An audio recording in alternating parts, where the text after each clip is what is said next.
At eto na nga mga kababayan, mga sangkot sa flood control anomaly. Takot na dahil malapit na silang mabulaga. Sa kanyang Facebook Live, sinabi ni Senate President Alan Peter Cayetano na palalabasin daw nila ang buong katotohanan.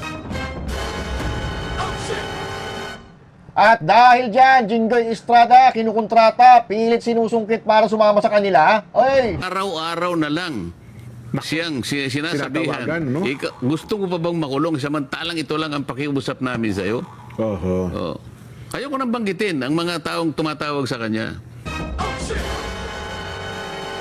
Samantala, Trillanes, ipapatawag daw sa Senado. Pero ang sabi niya, babatukan daw niya si Senator Marcoleta. Naku!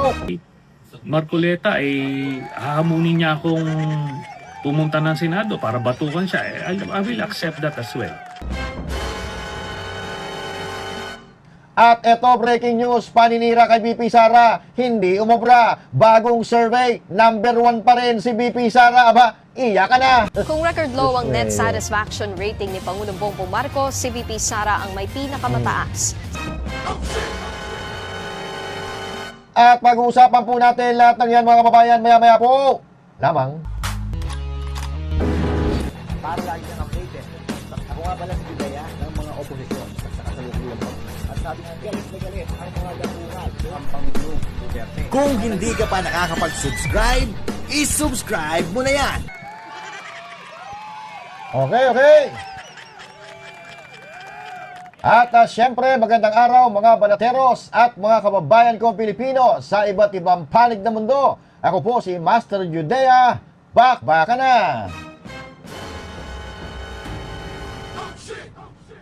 Okay, kumusta po kayo mga kababayan? Ayos ba ang inyong mga buto-buto? Oy, ha? Happy weekend po sa inyong lahat mga kababayan ko, ha? Parang nakikita ko ngayon, umaayon po sa atin, umaayon sa Pilipinas ang tadhana, di ba? Oo. Bakit kamo? Ha?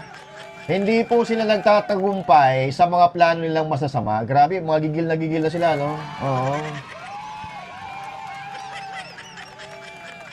Hindi na po nila alam kung ano po yung gagawin nila. May mga kumukontrata na, may nangungontrata, may nanunungkit, di ba? May mga kumukontra dito sa gaganapin na flood control investigation. Naku po, oo, grabe to. So, sino sa tingin nyo ang mastermind? Alam na natin yan. Kaya nga ngayon, di po, sinusubukan talaga nilang matibag ang bagong majority. Oo. Diba? At ang bali-balita po na lumalabas nga sa social media ay 7 senador daw ang sasampahan nila ng kaso. Oo. At ang mga senador na yan, ay magmumula diyan sa majority block. Nako, oo. Diba? Kaya sa mga kababayan kong Pilipino, magmamanman po tayo. Meron kayong mga social media, meron kayong mga cellphone, meron kayong TikTok at kung ano-ano pang social media platform. Abay, pwede kayong maging vlogger. Di ba? Pwede kayong magsalita gamit ang inyong mga social media, ang inyong mga telepono na yan. Huwag nating hahayaang manaig ang mga jablo. Oo. Kasi nakikita natin na kahit ano po gagawin talaga nila eh, 'di ba? Dismayado po silang lahat kasi naisahan sila eh. Oo, naisahan sila ni Senator Bato. Oo. Tapos kahapon, parang sa tingin ko lang naisahan sila ni Jinggoy Estrada kahapon kasi hindi nila naharang eh. Oo. Kasi aarestuhin daw nila eh. Aarestuhin daw nila si Jinggoy Estrada. May nakaabang pa nga doon ng mga mobile doon sa bahay ni Jinggoy Estrada, no? Hindi natin alam, baka talagang aarestuhin siya. Katulad yan ang sinabi ko, pag inaresto ka, magkakaroon niya ng inquest proceeding, tapos papipirman ka, may mga papeles, i-inquest ka, bago ka makapagpiyansa. Biglang silang nabulaga na naman nandun sa Sandigan Bayan si Jinggoy Estrada. Kung hindi nakapagpiyansa si Jinggoy Estrada, mukhang matutuloy yung kudita. Kaso, nakapagpiansa eh. Kaya nga bigla nalungkot sila eh. Oo. Malulungkot yung mga beshi natin. Pero ang maganda, eto ang maganda, mga kababayan. Tuloy ang investigasyon sa flood control. Yan, oo. Eto, tatandaan nyo wala naman siguro nakukontra para panagutin ang tunay na may sala. Pero tandaan natin, kung sino man ang kukontra dyan sa investigasyon ng flood control na yan, sigurado nakatanggap ng maleta yan. Yan. Okay, So, pasintabi po sa mga kumakain ngayon, kumakain po ba kayo ng ebak? Kasi, yung parang hinamon ba yon o kung kakain ba siya ng ebak, sabi ni Senator Marcoleta, kakain siya. Oo. Kasi nagbida-bida siya no? Siya yung may dala-dala ng warrant of arrest galing sa ICC. Diba? So, hindi niya pinatulan yung kakain ng ebak. Diba? Tapos ngayon, tapang-tapangan na naman siya. Buti sana kung dinain siya sa lawal. Habang itong si Trillanes, mga kababayan, nagpa-interview. Kanina, manapanood natin, may interview dyan sa ABS-CBN, babatukan daw niya si Senator Marcoleta. Si Mig Subiri nga, di ba? Hindi mo nabatukan. Si Enrile, hindi mo nabatukan. Yung iyong sagupaan. Si Congressman Pulong, hindi mo nabatukan. Di ba? Tapos babatukan mo ngayon si Marcoleta. Kasi ang sabi ni Senator Marcoleta, since bida-bida naman si Trillanes, imbitahan natin sa Senado sa flood control hearing. Or doon sa pagpapadala kay PRRD dyan sa Dahig, di ba? Pupunta raw siya kung hahamunin siya, babatukan niya si Marcoleta. Eto, panoorin po natin. Puntado, no? Ayan, Game ako dyan, no? Game Hindi ka? naman ako natatakot dito kay Marcoleta. Pero time and again, paulit-ulit ko sinasabi, nandoon ako kasi hinamon ako ni Bato Di ba? Ngayon, hindi yun utos. Hindi ako inutusan, Bato. Hinamon niya ako. Ang hamon, pwede mong i-accept yung challenge o hindi. So, I accepted that challenge. Ngayon, sabi ko nga, ito kung si Marcoleta, hahamunin niya akong pumunta ng Senado para batukan siya. I will accept that as well. Kung hamunin, di ba? Pero, yan mga kababayan na sinasabi niya, if you're going to analyze it, or if you're going to put it on a simple context, no? Parang sinasabi niya, nababatukan niya si Senator Marcoleta. Yan ay indirect saying, nababatukan kita. Kasi pag sasabihin mo babatukan kita, threat yun di ba? Threat yan. Kaya sasabihin niya, kapag hinamon niya ako pumunta sa Senado para batukan siya, game ako dyan. Diba? Tapang Tapang. Pero ang problema, namimili siya ng papatulang hamon, diba? Bakit di ka kumasa sa hamon ni Marcoleta na kumain ng ebak? Bakit hindi ka pumasa doon sa hamon ng KOJC na patunayan mo, bintang mo kay Pastor Kibuloy? So, lumalabas, namimili ka na papatulan mong hamon. Ang pinapatulan mo lang na hamon, yung mga hamon na papabor sa'yo, yung makakapagbida-bida ka. Di ba dapat kung talagang matapang ka, lahat ng hamon, papalagan mo. Bakit namimili ka? Yan tayo galit yarn. Dismayado yarn. Di ba? Hindi na aresto ni si Bato yarn. Di ba? Pero yung mga tanga, bilib na bilib dito, no? Matapang daw. Pumunta sa Senado. Itapang bilib kayo kung nahuli niya si Senator Bato, hindi naman nahuli. Nagmukha tuloy kayong payaso. Ito hindi mo masisindak si Marcoleta. Sabi mo, hindi ka takot sa kanya mukhang hindi rin naman siya takot sa iyo Binabanggangan niya Yung mga sindikato sa gobyerno, ikaw pa. Binabanggangan niya si Marcos Jr., Martin Romualdez, at yung mga kawatang politiko, ikaw pa kaya? Wala ka namang posisyon sa gobyerno. Eto, pakinggan mo. Parang may lumabas sa social media, ang pinapipili daw prinsipyo o plunder. Nako. Totoo yun. Nanindigan sa prinsipyo ata si Senador Jinggoy eh. Totoo yun. Alam mo, kaya ito gusto ko sabihin, hindi naman dahil sa kaibigan ko siya. Ano? Opo. Nakita ko rin naman yung pressure na ina-apply sa kanya. Kahit sino siguro, tao ka lang naman eh. Di ba? Lalong-lalo na kung alam mong wala ka namang kasalanan at plunder ka agad ang Ikakaso sa kanya. ikakaso sa'yo. Alam mo naman, kahit ano pang pangangatwiran mo sa ilalim ng kanilang pagpaprosecute na ito, wala kang kalaban-laban eh.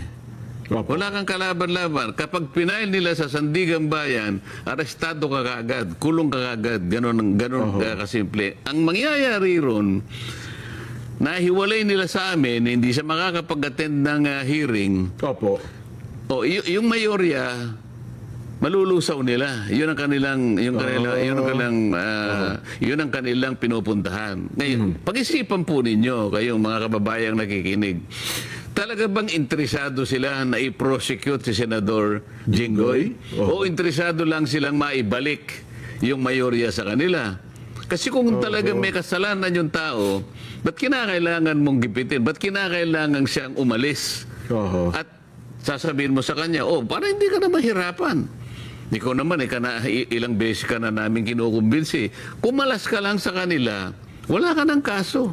Ngayon, Grabe, no? Kumalas ka lang sa kanila, wala ka ng kaso. So, ibig sabihin, mga puki ng inanto, na mga tarantadong mga politiko, ibig sabihin na natin, kumalas ka lang sa kanila, wala ka ng kaso. So, parang tinotolerate nila yung taong may kasalanan. So, pupurahin natin ng kasalanan mo. Sumama ka lang sa amin. Parang ganon.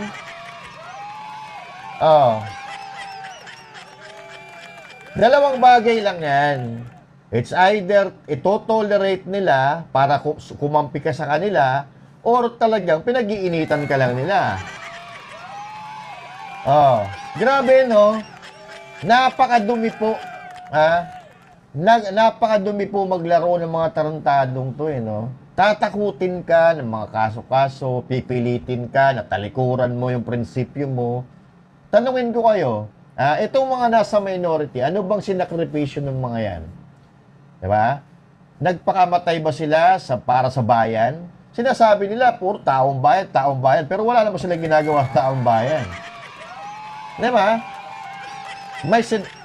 Nalagay na ba yung sarili nila sa kahihiyan? Nalagay na ba sa sarili nila yung kanilang prinsipyo? Para paniwalaan natin yung mga yan? Diba? So, meron ba silang isinakripisyo para sa mga Pilipino? Parang wala pa naman ako nakikita. Si Jinggoy sinasakripisyo yung sarili niya, Di ba? Wala siyang pakialam kahit makasuhan siya, kahit makulong pa siya, pero hindi niya bibitawan yung prinsipyo at paniniwala niya. Yan ang sakripisyo, di ba? So ako, di ko sinasabi na wala siyang kasalanan, pero yung ginagawa niya, parang wala, di ba? Parang wala siyang kasalanan. Di ba? Tuloy natin. ngayon ko na-realize yan, tama pala sabi mo, no? Kung ako si Senador Jinggoy, sa tindi ng pressure na yan, baka babawi din ako. Di ba? Mabigat yun. Wala muna doon sa punto na yon. Kaya gusto kong pag-usapan muna natin itong ginawa sa kanya. May isang bagay pa akong gustong sabihin eh. Opo. Hindi ko akalain na ganun kalakas din ang loob ng taong ito. Yun na nga. Siguro kung sa iba nangyari ito, napakadali na wag kang magpakulong. Oo naman. O baka sakaling bukod doon ay baka may ibigay pa silang pabuya sa iyo. Kung lilipat, ganun lang naman pa. Pero dahil alam niya yung pinaglalaban namin. Prinsipyo na po ito. Alam niya prinsipyo yung pinaglalaban namin. Sabi niya, nung isang araw narinig ko siya, magpapakulong po ba kayo pagka magpaparesto kayo? No, sinabi naman niyang maliwanag, if this is the price I had to pay, so be it. Yun. Diba? Bakit sinabi ko kanina na sa tingin ko lang walang kasalanan? Kasi kung ako halimbawa, totoo ang akusasyon sa akin, mag-iisip po ako di ba? Kung alam ko sa sarili ko, na may ginawa akong kasalanan, abay, syempre, liligtas ko sarili ko, tatalikuran ko ang prinsipyo ko. Kasi alam ko, may hawak silang alas o ebidensya laban sa akin. Pero ang ginawa ni Jinggoy, nanindigan siya. At itinanggi niya yung mga paratang sa kanya. Tandaan po natin, tulad ni Senator Revilla, dismiss po yung mga kaso nito ni Estrada. Ano ibig sabihin nun? So, ibig sabihin, wala siyang kasalanan, di ba? So, hindi na patunayan. Hindi siya guilty. Absuelto, dismiss. So, ano ibig sabihin nun? Wala. So, now, kung sabihin na natin na nagkasala siya before, ay sabihin na natin na may nagawa siyang kasalanan sa mga Pilipino, and I think it's about time na tayong mga Pilipino, meron naman, tinatawag natin lahat naman tayo may karapatan na magbago. Sa tingin ko, ito si Jinggoy Estrada, pinaninindigan niya na ngayon yung prinsipyo niya. Ano naman, kung makulong ako, sa bagay, dati nakulong na siya, di ba? Pero, once again, na-absuelto yung kaso niya, na-dismiss yung kaso niya, di ba? So, sino papaniwalaan natin? Kaya tanungin ko, paniniwalaan mo si Jinggoy o si Erwin Tulfo or si Kiko Pangilinan na hindi nga nagsasalita yung mga yan tungkol sa flood control anomaly, di ba? So doon tayo sa gustong malaman ang tunay na katotohanan, di ba? Tuloy.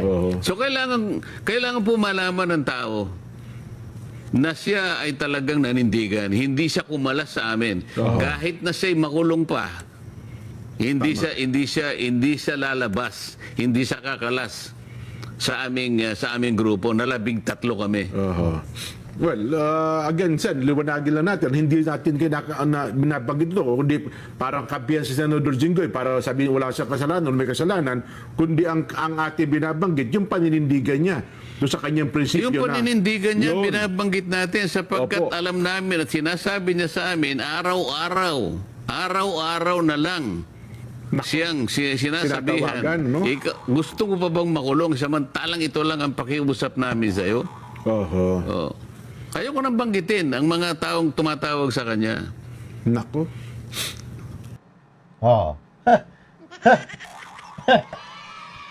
Grabe, no? Gagawin talaga lahat para hindi lang matuloy. Yaang flood control investigation na yan. Diba?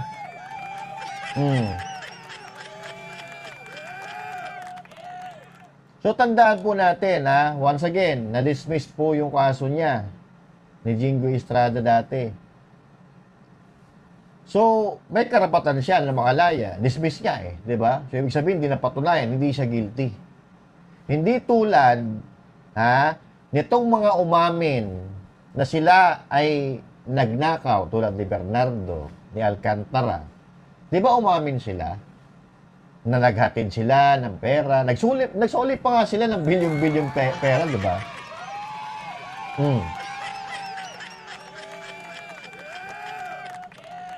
Yun po ang question. Questionable po dahil umamin nga, pero bakit absuelto sila?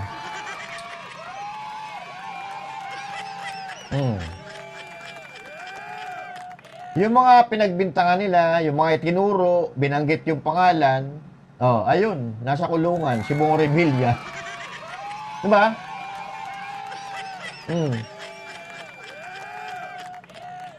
Ayaw nilang pagpiansahin si Bong Revilla. Ilang buwan na nagbe-bail hearing. Diba? Wala silang mapakita na matibay na ebidensya.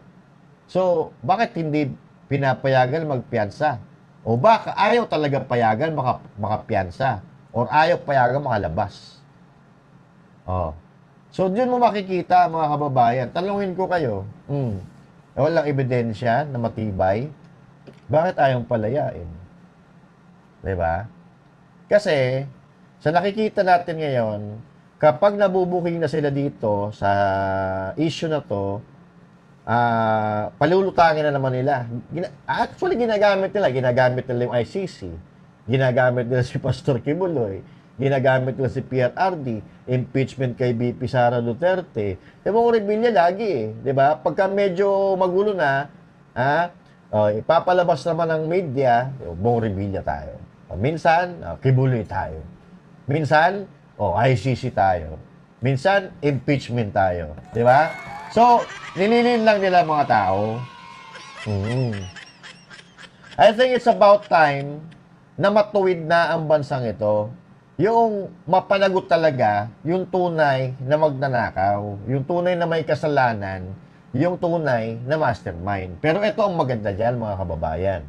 Tuloy ang flood control investigation. Okay? O, ito. Muling bubuksan ng Senado ang investigasyon ng Blue Ribbon Committee sa flood control scandal. Target nilang ituloy yan simula sa Huwebes, June 4 sa ilalim ng bubuing Blue Ribbon Subcommittee. Sa kanyang Facebook Live, sinabi ni Senate President Alan Peter Cayetano na palalabasin daw nila ang buong katotohanan at hindi lamang iilang katotohanan lamang. Bagong chairperson ng komite, si Senator Pia Cayetano. Sa Lunes, mag-i-issue na si Senator Dante Marcoleta ng notices para sa pagdinig. Si Marcoleta ay isa sa mga bagong vice chairman ng Blue Ribbon Committee. Nanawagan naman si SP Cayetano sa Minoria na dumalo sa hearing. Naku po, ayan na. Ang tanong, dadalo kaya sila sa hearing? Etong minority. Eto gustong-gusto ko itong mangyari. Tandaan nyo, yung sinabi ko kanina, kung sino man ang kokontra dyan sa investigasyon na yan, takot yan.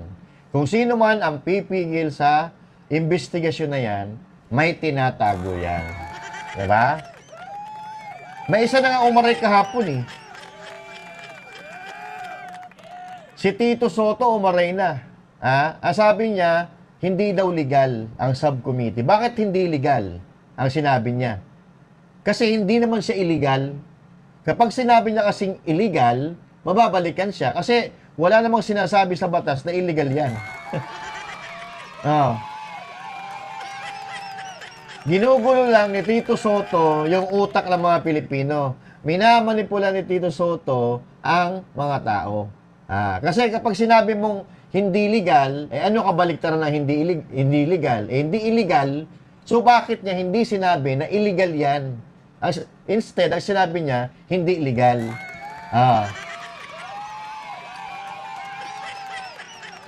Kasi ang purpose niya doon, to manipulate the mind of the people. So sabihin niya, para hindi matuloy, hindi yan legal. So pwede mo na sabihin, illegal yan. Di ba? Pero bakit gano'n ang sinabi niya? Kasi hindi naman siya abogado. Gusto lang niya pigilan ang investigasyon dahil merong mga politiko na makakahod dito. Yan ang totoo dyan. Huwag niyong kalimutan na yung salaysay statement ng 18 na sundalo, kasama ang pangalan niya doon. At yung isa pa na senador, nakatingkate na magkaroon ulit ng kudita at para maagaw nila ang Senado na si Bendalo, kasama rin yung pangalan niya doon sa salaysay ng mga sundalo.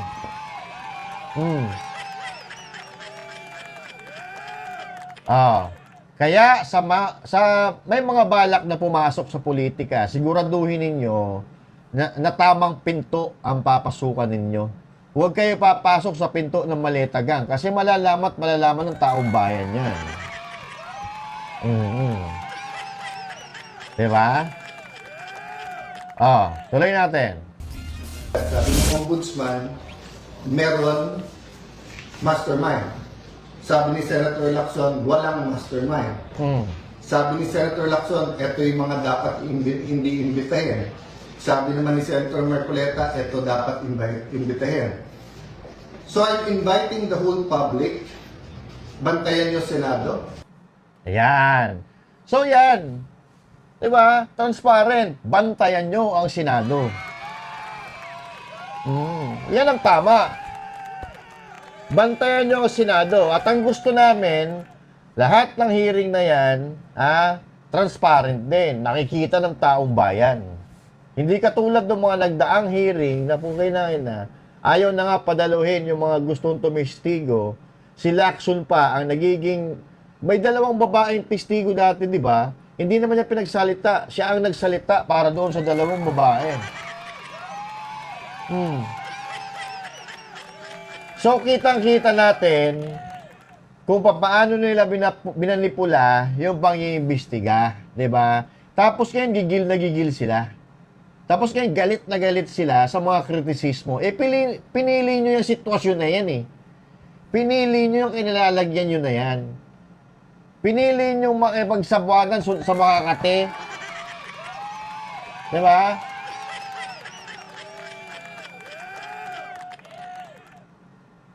Di ba, pinili nyo makipagsabuatan sa mga makakatiang daliri, tapos ngayon, kayo pa yung mga nag-iinarte? Am I right, Secretary Remulla?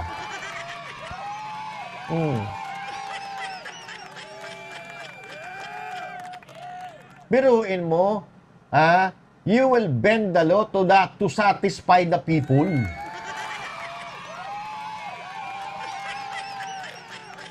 Tapos ngayon, kabado sila.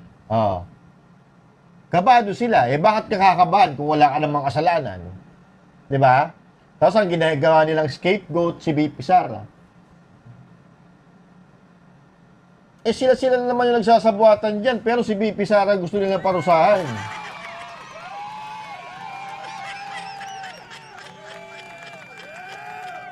And we always say, mga kababayan, sinasabi natin lagi na ginagawa nila yan para mapabagsak si VP Sara. Para hindi manalo sa eleksyon sa 2028. Para hindi sila makulong. Para matakasan nila yung pananagutan nila sa pagnanakaw. 'Di ba? Kapon, napag-usapan natin, ang ugat ng lahat nito, flood control talaga. Marami nagsasabi, hindi lang naman tayo eh.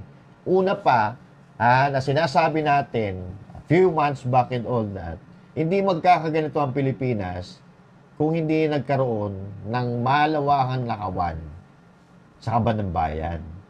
So ayaw po nila yan malaman. Ayaw mo nila ma-booking ng taong bayan kung sino yung mastermind. Baka lahat sila damay.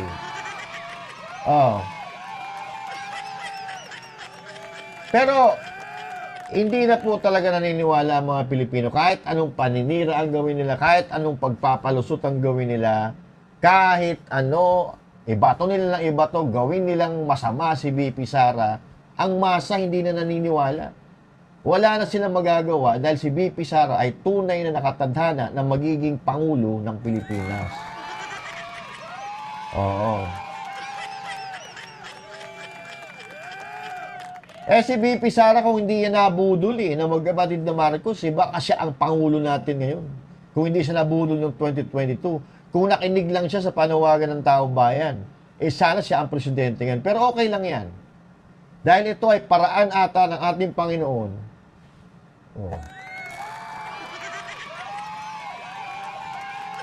Para ipakita sa atin ang ganitong uri ng pamumuno. Baka ito na ang sinasabi ng Panginoon, ito, titigas ng ulo nyo. Diba? Ipinakita ng Panginoon na tama ang nakasulat sa history ng Pilipinas. Tayo kasing mga Pilipino, minsan natitigas ng ulo natin Hindi tayo natututo Tapos magrereklamo tayo, ang hirap ng buhay.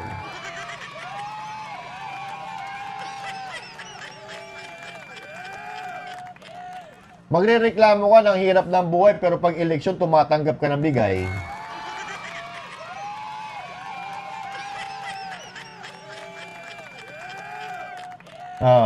Kung sino nagbigay ng malaki, yun ang iboboto mo dahil ikaw ayahay.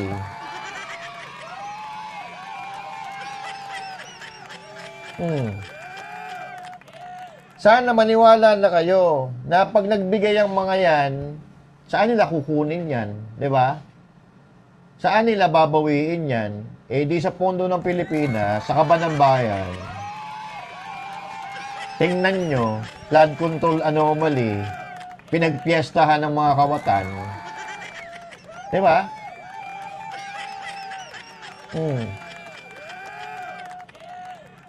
Ang titigas kasi ng ulo natin. Di ba? Sana matuto na tayo. Kung may magbibigay sa inyo, naliba, binigyan kayo ng milyon na para iboto nyo sila, kunin nyo yung 1 milyon. Pero mag-isip kayo bago bumoto.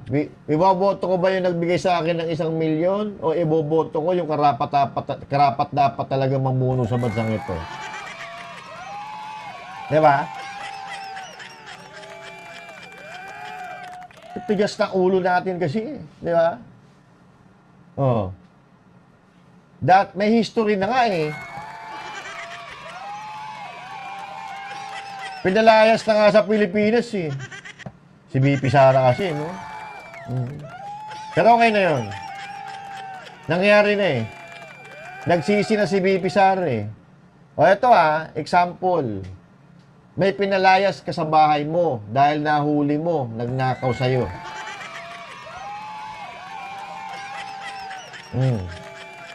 Ang tanong, ninakawan ka, pinakaya mo sa palad mo, tinulungan mo, tapos nanakawan ka, patutuloyin mo po ulit sa bahay mo? Siyempre hindi na.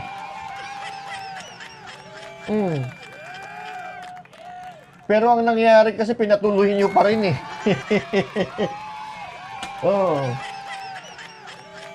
Pinatuloy nyo pa rin. Kaya yung ngayon nangyari sa Pilipinas, disgrasya ang inabot ng ating bansa. Piruin mo itinatanggi nila na hindi raw si BP Sara nagpanalo. Sino nagpanalo sa'yo? Na hindi nyo nga tinigilan si BP Sara dahil sabi ng kapatid mong si Amy Marcos, kapag ibang kandidato, ang kapartner ng kapatid mo, ang kapartner mo, hindi kayo mananalo eh. Diba? Binuntot-buntotan nyo si BP Sara eh. Tapos nung nanalo na, gusto i-impeach si BP Sara. Pero again, wala na pong naniniwala. Bakit? Kamo, sa kabila ng paninira nila kay BP Sara, nananatili na number 1 si BP Sara na pinagkakatiwalaan ng mga Pilipino. Eto. Kung record low ang net satisfaction rating ni Pangulong Bongbong Marcos, si VP Sara ang may pinakamataas. Sa kabila yan ang kinahaharap niyang impeachment. Narito ang Express Report. Sa usapin ng net satisfaction rating, si Vice President Sara Duterte pa rin ang nangunguna dyan kung ikukumpara sa mga pinakamataas na opisyal ng bansa. Base sa survey ng social weather stations noong March 24 to 31, 54% ng mga Pinoy ang kontento sa performance ng bise, habang 25% ang hindi. Katumbas yan ng positive 29 na net satisfaction rating. 1% ang itinaas ni VP Sara sa kanyang net satisfaction kumpara noong November 2025. Ayon sa SWS, tumaas ang bise sa Metro Manila at kilalang baluarte ng mga Duterte na Mindanao. Pero bumaba rin ang score niya sa Visayas at Balance, Luzon. Isinagawa ang survey sa kasagsagan ng impeachment proceedings kay VP Sara kung saan natukoy ng House Committee on Justice na may sapat na basihan ang reklamo laban sa bise. May sapat na basihan pa yan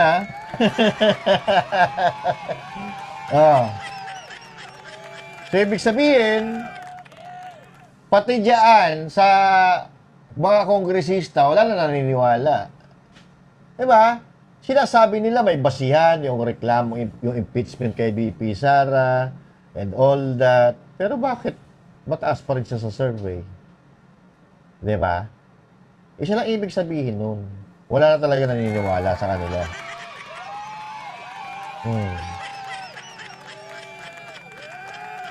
Kasi kitang-kita naman natin eh. Sabi nga natin, napakatagal na, this is politics. Diba? Ano sabi ni VP Sara?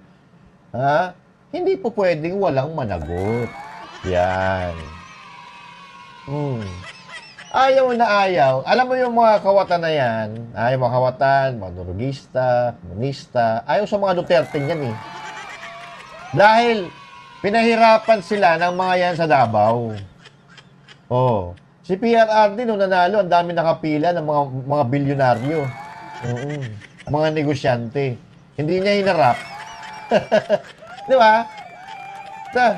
Pero yung mga negosyante na yan, yung mga tinatawag nila mga kingmaker na yan, katulad ng mga ibang politiko, putya, nilalatagan pa yan ng red carpet eh. Pero si PRRD, pinapila niya sa labas yan, mga yan. Oo. Kaya ayaw na ayaw ng mga kawatan sa mga Duterte. Yan naman lagi na sinasabi natin eh. Kung ano yung paninira nila, halos lahat, putya na. Lahat nila, pati ata, gusto na nilang gawin eh. Lahat gagawin nila para masira, mapabagsak nila mga Duterte eh. Diba? Garuin mo si Claire Castro, sinabi, nakakulong na si PRRD, hindi na doon nakakapag-drugs. Ina talaga. Yung amo mo, paano mo na? Hair follicle test mo na. Diyos mio naman. Sumunod kay VP Sara si dating Senate President Tito Soto na may positive 15 net satisfaction. Nabawasan siya ng 1 punto kumpara noong Nobyembre. 1 puntos din ang ibinaba ni House Speaker Bogie D na may positive 4 net satisfaction. Steady naman sa positive 9 na net satisfaction si Chief Justice Alexander Gismundo. Nauna nang inilabas ng SWS ang rating si Pangulong Bongbong Marcos. Mas kumaunti ang mga Pinoy na kontento sa kanyang pamumuno. Sumadsad siya sa pinakamababa niyang net satisfaction rating na negative 15. Negative 15.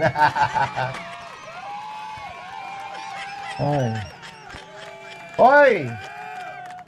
Huwag niyong pagtatawanan yung survey na yan. Actually, tumaas yan mga kababayan.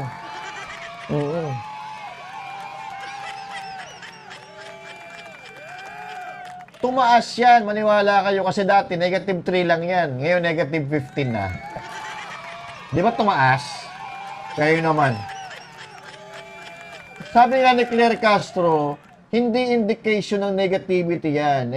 Ang importante dyan, nagtatrabaho ang Pangulo. Diba? Ano kaya trinatrabaho niyan? Kung nagtatrabaho yan, hindi sana maganda survey niyan. Diba? Si PRRD, bumaba si PRRD, 85. Last term na yun, Kasi kadalasan, kapag ikaw ay presidente, pagka huling taon na ng iyong mga termino, bumabagsak na talaga. Bumabagsak na yan. Kasi yung ibang mga presidente, nagpapabanjing-banjing na lang yan. Oo. Tinatapos na lang yung termino. Pero si PRRD hanggang huling sandali niya, dyan sa Malacanang nagtatrabaho. Kaya umalis siya na napakalaki ng tiwala ng tao. 80% plus. Ito po siya, Negative 15.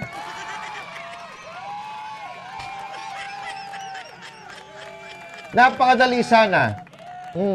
Napakadaling maging positive yan. Wala kaya. Simple lang yan.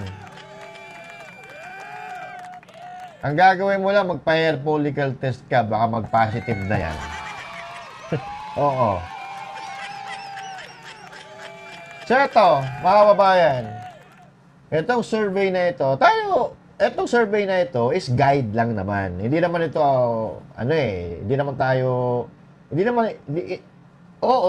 ito po ay scientific, but this is guide. Diba? Nagbabago yan. Pero dito natin kasi makikita, yung reaction, opinion, at yung pakiramdam ng mga Pilipino. Kasi hindi naman natin alam kung saan ginawa yung survey na yan and all that. But, based on the survey, ito ay worldwide, nationwide. Kasi sinabi, mababa si VP Sara Duterte dito sa Balance Luzon, tsaka sa Visayas, pero sa NCR mataas siya, tsaka sa Mindanao. Hindi ba? So, ibig sabihin, itong survey na ito ay ginawa sa buong Pilipinas. Pero, sa kabila ng paninira at kung ano-ano pinagagawa nila, na paglalabas ng mga kasinungalingan laban kay VP Sara Duterte, hindi natitinag ang taong bayan. Kasi, tulad ng sinabi ko dati, mas paniniwalaan natin yung ating naramdaman, nakita, kaysa doon sa narinig lang natin. Anong ibig kong sabihin? Yung mga pangako, naririnig lang natin yan. Pero hindi natin yung paniniwalaan hanggat hindi natin nakikita na nais sa katuparan. Pero si PRRD, di ba? Si PRRD, lahat ng pinangako niya, yung sinasabi niya, para sa kapakanan ng taong bayan. Di ba? Hindi man perpekto, hindi man niya nagawa lahat dahil maiksi yung 6 na taon, pero at least, yung pangako niya, nung siya ay tumakbo sa pagkapangulo, nagawa niya. Naipakita niya sa tao. Kaya yun ang tinitingnan ngayon ng mga Pilipino. Mas naniniwala sila sa gawa kaysa sa ngawa. And sa tingin ko, yan ay ang naging bunga ng survey na ito. Kasi mas naniniwala pa sila kay VP Sara Duterte kaysa kay Bongbong Marcos Jr. At tandaan nyo mula nang maupo sila hanggang ngayon, 4 na taon na sila. Ang laging number 1 sa trust rating, si VP Sara. So, ano ibig sabihin nun? Hindi yan tsamba. O sabihin na natin na isang beses nangyari, pwede nating tawaging tsamba. Pero ito consistent from the very beginning up until now, number 1 si VP Sara. Yan ay sa kabila ng araw-araw na pag-atake, paninira, pagpapabagsak sa kanya, mga black propaganda, demolition job and all that, pero number 1 pa rin si VP Sara. Kaya sabi natin ang Diyos hindi hahayaan na manaig ang masama. Kaya mga kababayan, kung meron po kayo na opinion at reaction sa video na ito, ilagay nyo dyan sa comment section. Pag-usapan po natin yan sa susunod natin na talakayan. And again, this is Master Judes and thank you. God bless you all and to God be the glory. Magandang araw po sa inyong lahat. At happy weekend magkita-kita po tayo sa susunod na vlog. Master Judea, magandang araw. Banateros ay kami, walang iba. Banateros hanggang sa huli naming hininga. Yan ang Banateros, walang inuurungan. Pag tama palakpakan, pag mali ay babanatan. Yan ang Banateros, boses ng ordinaryong Pilipino. Banateros ay walang makakaawan.